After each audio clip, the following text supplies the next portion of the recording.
in this race is the top independent rider. International Circuit. It's been a long wait.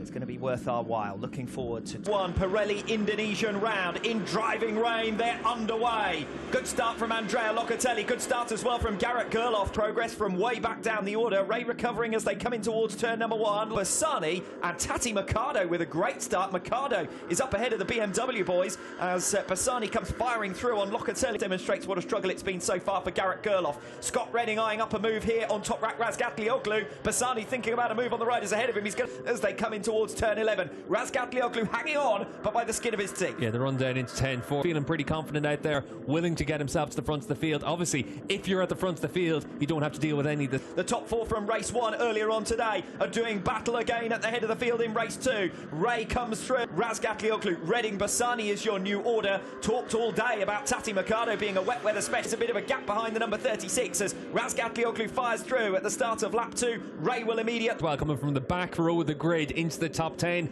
and the Japanese rider, he goes well in wet conditions. He has ever finished. Jonathan Rea out in front. Razagatlioglu second. There is Mercado. Leader Jonathan Rea. Razagatlioglu, Redding, Bassani and Van der Mark right with them. Yeah, and for Van der Mark, always goes well in these conditions, considering wet weather had been one of the weaknesses for him, but he looks pretty strong at this stage, willing to make those moves. Obviously, John Rea, Redding, Razagatlioglu, Bassani and Van der Mark. Van der Mark now within striking BMW package underneath him. Redding also looking good at this stage.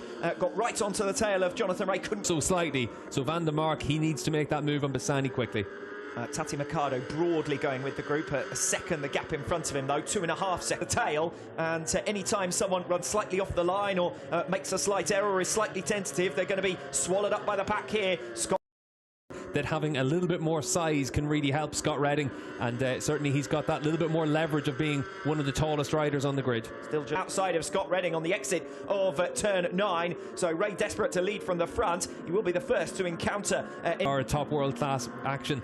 You're getting it right now. This is the first time they've ever been around this track in wet conditions, and now they're all really trying to figure it out on the fly. You can see Michael Van der Mark at the back. Van der Mark was hoping to run the outside and give himself the inside for the next corner. It hasn't worked out for him. It's Bassani who's making progress. I think he may have been collected by Michael Van der Mark there after a bit of a moment coming off the top independent ranking. Unfortunately, his hopes of that end in the gravel trap. Yep. And Axel, understandably, very frustrated with that.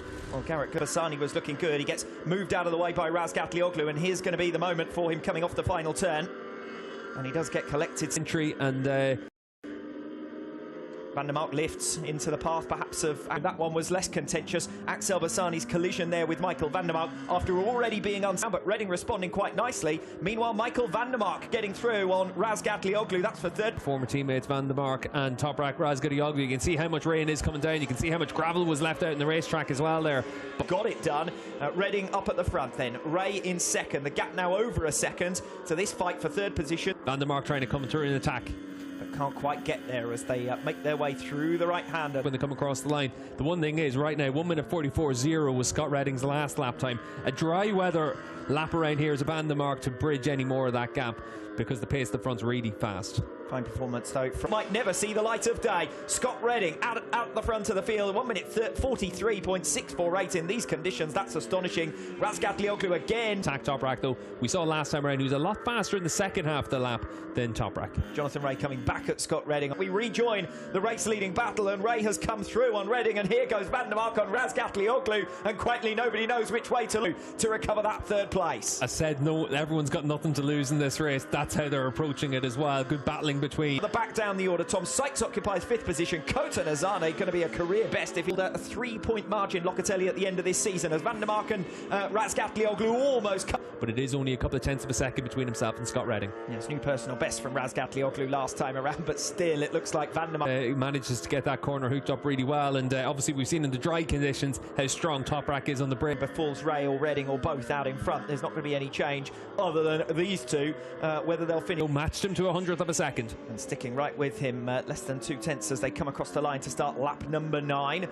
So Van der Mark recovering that third place. Yeah, Nazane behind us has lost a lot of time last time around, got picked off off by still with big slide there for Toprak. He's using the curves in down the road. Here he is on the on board the number 66.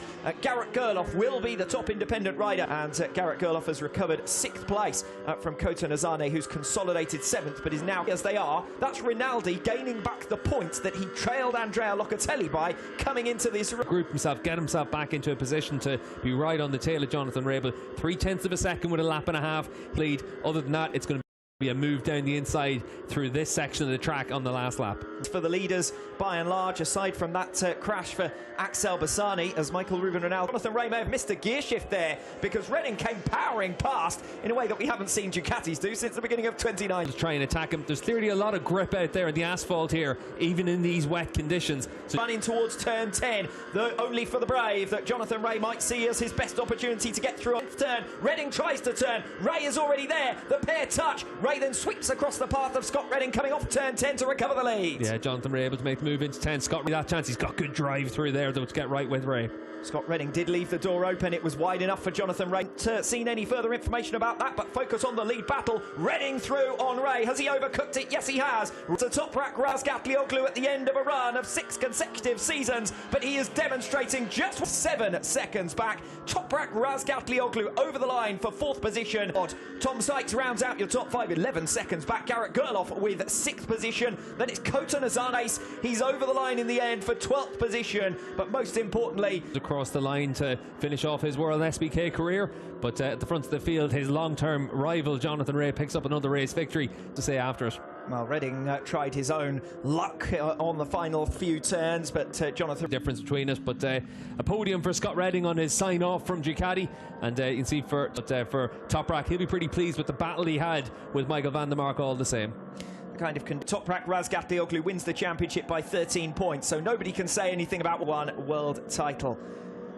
What shenanigans are going on here? Rea in the Superbike World Championship, and he comes up with 2 race victories out of 2. Yes, not too surprising, is it? Toprak Razagatlioglu is... And Jonatan Rea returns to his old trusty, and that's a nod to Razagatlioglu as much as to anything else. Next year for Jonatan Rea, and back to basics for Kawasaki as well. They need to start to work toward a 6-year spell for Jonatan Rea as the world champion. Yeah, and the opening round might have left it in some doubt. Assen might have left it in some doubt.